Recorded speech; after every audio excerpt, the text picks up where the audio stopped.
Je suis le vice-président de la coordination nationale de la société civile Force Vive et porte-parole. Écoutez, la présence des troupes rwandaises sur le sol congolais, appeler ça une rumeur, pour moi c'est peut-être avoir une mémoire courte. Ce n'est pas une rumeur. Vous savez que les gens ne doivent pas avoir une mémoire courte, surtout nous les Congolais. Nous devons retenir l'histoire de notre pays. Depuis 1996, avec l'AFDL, d'abord depuis 1994, avec l'entrée des troupes rwandaises qu'on appelait les Interahamwe. Ce sont des troupes rwandaises, ce sont des militaires rwandais. On ne peut pas dire que ces gens-là sont déjà rentrés au Rwanda. Ils sont en train d'endeuiller les Congolais. Ils sont en train de piller, de voler, de violer et de toutes sortes de crimes. Donc, ils sont sur le sol congolais. Ce sont des troupes rwandaises. En 1996, avec l'AFDL, il y a eu un autre événement. L'AFDL s'est fait accompagner des troupes rwandaises, ougandaises et d'autres. Qui les a identifiés à l'entrée et qui les a identifiés au retour? Les uns sont partis, puisqu'en 1998, ils ont accompagné une rébellion en RDC qu'on a appelée le RCD. Les troupes ougandaises ont accompagné le RCD KML et le MLC. Qui les a identifiés à l'entrée? Qui les a identifiés à la sortie? Au contraire, il y a eu en 1999 un programme qu'on a appelé le mixage. Le mixage consistait à prendre tout homme avec son arme et le faire entrer dans l'armée sans savoir qui il est, d'où il vient, qu'est-ce qu'il connaît, est-ce qu'il sait lire et écrire, et on a procédé au mixage. Qui a identifié ces gens-là? Qui les a identifiés à la sortie? Après, il y a eu le CNDP. Après le CNDP, il y a eu le M23. Tout ça, c'était des troupes rwandaises qui accompagnaient 2 ou 3, 4 Congolais pour dire que c'est une rébellion congolaise, alors que c'était une agression rwandaise. À l'entrée, à la sortie, personne ne les a identifiés. Et dans tout ça, après le CNDP, il y a eu des gens qui ont été intégrés dans l'armée et personne ne peut vous dire qui les a identifiés. Et quand on parle de ça, on dit qu'on veut rentrer dans une sorte de tribalisme. Alors que, en réalité, c'était une manière d'infiltrer l'armée congolaise pour l'anéantir. Je pense que vous êtes avec nous ici, lorsqu'il y a eu la rébellion du M23, des militaires congolais tiraient sur leurs collègues congolais. Alors que l'armée est censée être un corps. Tout ça doit nous dire quelque chose, nous Congolais. Et après ici, il y a eu cette réunion qui a eu lieu ici. Une première réunion s'est tenue au mois de juillet, si j'ai bonne mémoire, et une dernière réunion au mois d'octobre qui se termine aujourd'hui. Et au cours de toutes ces 2 réunions-là, on était en train de réfléchir sur comment faire une mutualisation des forces armées congolaises, rwandaises, ougandaises pour traquer les groupes armés congolais et les groupes armés étrangers. Comme il y avait déjà un accord de principe, le Rwanda n'a pas tardé, puisqu'il a son intérêt, et on parle d'une partie de RDF sur le sol congolais, notamment du côté de Kichanga et du côté de Nyanzale, où ils sont censés combattre les FDLR. À l'heure où nous parlons, lorsque j'ai commencé à dénoncer pour dire que nous ne voulons pas l'incursion ou l'arrivée ou la coalition de FARDC avec ces troupes rwandaises, le gouverneur nous a récupérés en disant « ayons confiance à notre armée ». Et nous avons dit « effectivement, c'est nous qui avons confiance à notre armée puisque nous comptons sur notre armée et non pas sur des armées étrangères ». Et donc, malheureusement, quand j'étais en train de dire ça, ceux qui sont sur le terrain m'ont appelé pour dire « vous êtes déconnectés puisque ces gens-là sont déjà sur le terrain ». Et pour moi, j'imagine que ce n'est pas une rumeur, mais je proposerai aux autorités qui vont me suivre de vérifier. L'autorité provinciale qui nous a dit que ces gens-là ne vont pas traverser la frontière pour venir en RDC, comme le FARDC ne vont pas traverser pour aller du côté du Rwanda, nous voulons qu'ils déploient ces services pour aller vérifier sur le terrain. C'est comment dit que l'armée rwandaise est déjà présente à Kichanga et dans le Rutshuru, qu'il y ait des services spécialisés pour nous dire ce n'est pas vrai. Et à ce moment-là, nous dirons que c'est une rumeur. Donc, Président, là, vous voulez confirmer, ce n'est plus des rumeurs. Il y a des soldats rwandais déjà sur les sols congolais. Vous les confirmez? Je ne saurais pas vous dire que je les confirme. Je vous dis, j'ai été appelé lorsque je parlais de la non-collaboration de l'armée rwandaise et l'armée congolaise dans ce qu'ils ont appelé la mutualisation. Les gens m'ont appelé en disant « vous êtes déconnectés ». C'est ça le langage que j'ai utilisé. Vous êtes déconnectés puisque ces gens-là sont déjà présents ici à Kichanga, à Mweso et dans le Nyanzale. Et donc, il appartient aux services spécialisés qui vont suivre votre chaîne d'aller vérifier si réellement ces gens-là ne sont pas là ou s'ils sont là. Et s'ils ne sont pas là, c'est à ce moment-là que nous allons qualifier ça d'une rumeur. Mais personnellement, puisque n'ayant pas été sur le terrain, n'ayant pas vu personnellement ces gens-là, je vous dis que j'ai été appelé par plus d'une personne qui m'ont dit qu'ils sont déjà présents sur le sol congolais. Président, vous êtes vraiment un cadre, un notable de cette province, il faut le dire. Mais on a suivi, après vos différentes déclarations, qui allaient dans le sens de dire non, surtout aux militaires ou bien aux opérations conjointes avec tous ces pays-là sur les sols congolais. On a suivi la déclaration du gouverneur également qui a montré que ces militaires ne seront pas, disons, sur les sols congolais.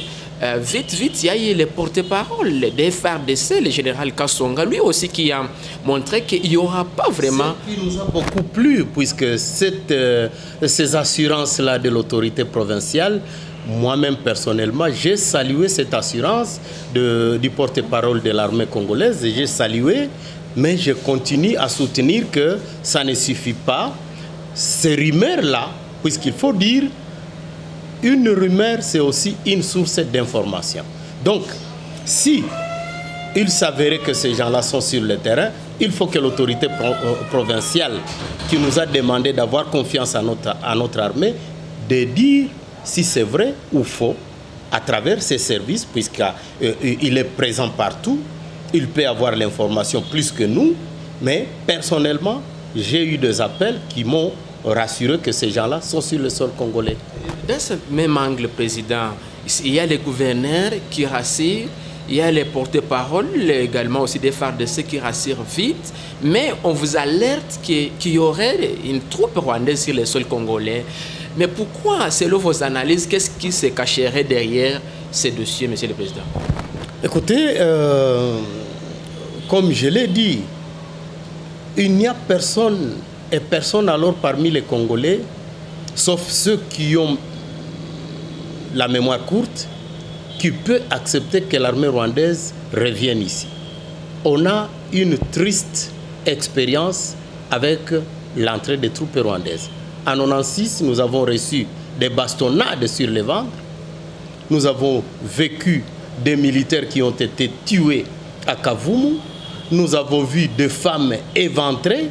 devant m'enterrer vivante à Kasika, à Makobola. Par l'armée rwandaise. Par l'armée rwandaise. Je me souviens de ces affrontements entre le Rwanda et l'Ouganda à Kisangani, ayant occasionné mort d'hommes du côté des Congolais. Et donc, cette expérience reste, ces plaies-là continuent à saigner. Et personne ne peut vous dire que ces gens-là sont les bienvenus sur le sol congolais. C'est comme ça que ceux qui sont sur le terrain, quand ils m'ont entendu, vite, ils ont dit, vous n'oubliez pas de dire qu'ils sont déjà présents ici. Et moi, je continue à dire, il paraîtrait qu'ils sont déjà sur le sol congolais. Et donc, l'autorité peut ne pas être informée puisque nous avons la porosité des frontières. Ensuite, nous avons des officiers qui ont la nostalgie de rendre un service au Rwanda, puisqu'ils vous disent que eux, ils ont leurs galons reçus du Rwanda pendant toutes les rébellions qui se sont succédées. D'autres sont contents que les troupes, les groupes armés, l'insécurité ne s'arrête pas ici, puisque pour eux, l'insécurité, c'est un business. Et le chef de l'État l'a dit un jour en disant qu'au sein de l'armée congolaise, il y a des affairistes. Et donc, tout ça mis ensemble, ça nous pousse à dire qu'il faut être vigilant, il faut continuer à regarder et bien regarder si réellement ces gens-là seraient sur le sol congolais ou pas.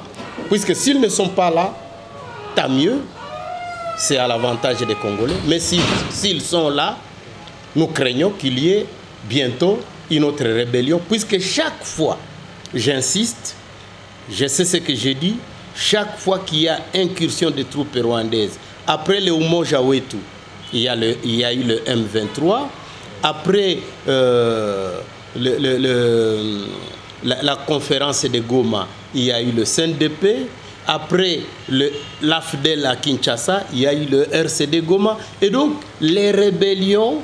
Chaque fois qu'il y a les troupes rwandaises qui entrent, lorsqu'ils vous disent qu'ils veulent rentrer, après 1 mois, 2 mois, il y a une rébellion qui naît. Et donc, nous devons craindre ça. Après le Umoja Wetu, c'est alors qu'il y a une naissance du M23. Et donc, tout ça, nous devons le craindre. Nous n'avons plus besoin d'une autre rébellion. Nous avons maintenant besoin de la paix, et rien que la paix. À un certain moment, je soutenais qu'il faut construire un mur entre le Congo et le Rwanda pour empêcher ce genre d'incursion, mais à un certain moment, j'ai aussi soutenu que si le Rwanda et la RDC pouvaient construire un pont pour que nous puissions vivre en paix et mettre fin aux suspicions. Mais tel que réfléchissent certains officiers congolais et rwandais, ces ponts-là auront beaucoup de temps à être construits. Alors que c'est le pont qui peut nous unir pour que nous puissions commencer à réfléchir autre chose. Nous ne serons pas toujours en train de réfléchir sécurité, cohabitation, non. Il y a un temps pour tout. Un temps pour faire la guerre et un temps pour faire la paix. Un temps pour pleurer et un temps pour rire. Un temps pour détruire et un temps pour construire. Et aujourd'hui, je pense que pour nous les Congolais, c'est le temps pour construire. La dernière question, Monsieur le Président. Est-ce qu'on peut dire aujourd'hui que la diplomatie du président Félix, disons, d'inviter tous ces pays-là, notamment le Rwanda, l'Ouganda, le Burundi et le reste, de venir combattre sur le sol congolais, on peut dire que c'est un mauvais pas, c'est un mauvais calcul pour le président Félix? Vous savez que chez nous, on dit qu'on ne contredit pas le chef. C'est-à-dire? Dans ma langue, on le dit clairement, peut-être que vous aurez des auditeurs qui écoutent ma langue. Le propriétaire de la cité, vous pouvez lui donner raison pour le plaisir. Mais il n'y a pas un chef, monsieur le président, sans population. Oui, mais le chef réfléchit et quelquefois il peut donner son avis. Mais il n'est pas le Dieu. Il peut aussi se tromper. C'est ce que nous, les Congolais, nous ne voulons pas dire. Nous avons la culte de la personnalité. Le culte de personnalité, nous l'aimons beaucoup, nous les Congolais. Mais si vous dites au chef que, en tout cas, ce que vous dites, c'est bon, mais si vous réfléchiez de l'autre manière ici, c'est mieux. Et moi, je suis de ceux-là qui peuvent dire au chef, si j'aurais l'occasion de le faire, si j'avais le privilège de le faire, je dirais au chef de l'État que les calculs, il est avec Kamer comme directeur de cabinet. Kamer a perdu son poste de président de l'Assemblée nationale en 2009 par le fait qu'il a dit on ne peut pas faire venir les troupes rwandaises sur le sol congolais, alors qu'on connaît que dans l'histoire, c'est cette même troupe rwandaise qui accompagne les différentes rébellions. Mais il semble soutenir aujourd'hui la thèse du président Félix. C'est ce que j'ai dit. Maintenant, quelqu'un qui a perdu son poste, il était de la majorité et après, il a viré vers l'opposition. Il devait être l'un qui souffle à l'oreille du chef que ça, ce n'est pas la meilleure option pour faire la paix en RDC. Nous encourageons la diplomatie, puisque je venais de le dire. Nous devons chercher à construire un pont entre le Congo, le Rwanda, l'Ouganda, pour que nous puissions, sur le plan diplomatique, sur le plan économique, partager les meilleures choses. Nous devons commencer à voir comment nous pouvons construire la sous-région des Grands Lacs dans la cohabitation. Et je viens de le dire, il y a un temps pour tout. Et donc, le Rwanda doit maîtriser ça. Mais nous ne devons pas. Vous savez que jusqu'aujourd'hui, le Rwanda continue à commémorer le génocide de 1994. Ça signifie quoi? Je pardonne, mais je n'oublie pas. C'est la même chose. Toutes les rébellions que nous venons de voir, à peu près 8 millions de citoyens congolais qui ont trouvé la mort à cause de l'incursion rwandaise sur le sol congolais, on ne peut que pardonner, mais on ne va pas aujourd'hui oublier, puisque toutes ces familles qui sont restées sans père, sans mère, toutes ces familles qui ont perdu le leur à Kasika, à Makobola, à Nyabiondo, vous savez qu'à un certain moment, cela n'a jamais été signalé, mais à un certain moment, durant les rébellions, une autorité rebelle avait enfermé toute la population de Nyabiondo dans des salles de classe, leur interdisant d'aller au champ. Imaginez. Et celui qui quittait pour aller au champ, il mourait. Et donc, c'est un acte de génocide pour une autorité. Ça n'a jamais été dénoncé. Et donc, revenir sur tout cela ne signifie pas que nous haïssons nos frères rwandais, mais nous voulons construire un pont. Nous voulons que les Rwandais changent de comportement. On peut vivre autrement entre Rwandais et Congolais et ne plus vivre des agressions, de rébellions, de méchanceté, de tueries, de tutawatawara kwasiraha. Si cela pouvait être mis dans les pages de l'histoire, ça nous intéresserait, ça nous aiderait à aller de l'avant et construire notre sous-région au lieu de continuer. Puisque s'ils venaient pour eux, nous avons l'expérience de Umoja Wetu. Qu'est-ce que ça a donné comme résultat? Alors, dernière question, Président. Aujourd'hui, les Rwandais considèrent comme un pays de triste mémoire, surtout aux Congolais. Mais aujourd'hui, vous alertez, la société civile alerte sur la présence d'une troupe rwandaise sur le sol congolais. Il y a l'armée qui qualifie ça comme des rumeurs. Et aujourd'hui, vous appelez surtout à l'armée, à d'autres personnes d'aller vérifier parce que vous aviez été alerté à propos de la présence de ces militaires rwandais sur le sol congolais. Vous, personnellement, en tant qu'un fils, un citoyen congolais, qu'est-ce que vous pouvez aujourd'hui conseiller à Nemo, aux Congolais, à la population congolaise, et qui garde des mauvais souvenirs, après tout ce que vous venez de dire, des mauvais souvenirs pour les Rwandais? Est-ce qu'il faut que cette population congolaise se prenne en charge, si du moins les FARDC ou bien les gouvernements Tiemo qui disent que toutes ces armées-là interviennent aux côtés des FARDC sur les sols congolais? Écoutez, l'autorité s'est déjà prononcée là-dessus. La première chose que j'ai dite, c'est que la rumeur, c'est aussi une source d'information. La deuxième chose, les autorités ont tous les canaux pour vérifier cette rumeur-là, si elle est avérée ou pas.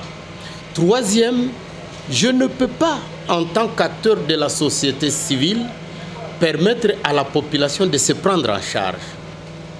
La prise en charge sur le plan sécuritaire, les menaces et tout, relève de la compétence exclusive de l'autorité légalement établie. Nous avons un gouverneur élu, nous avons l'armée, nous avons la police, nous avons les autres services de sécurité qui sont là pour nous protéger.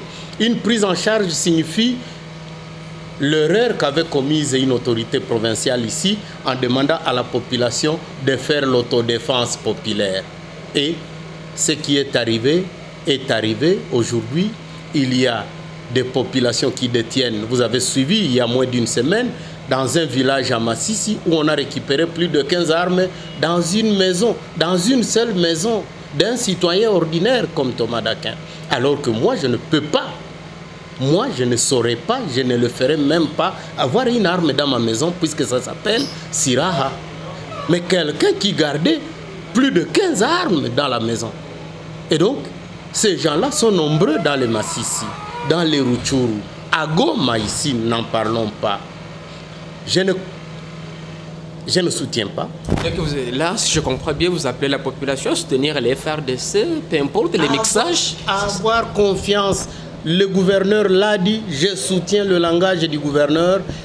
Avoir confiance à son armée. Quand il y a un problème, amenons l'information au FARDC. Malheureusement, au sein de ces mêmes FARDC, il y a ceux qui sont au service de l'ennemi, puisque ce sont des infiltrés, tels que je les ai cités au début de mon propos.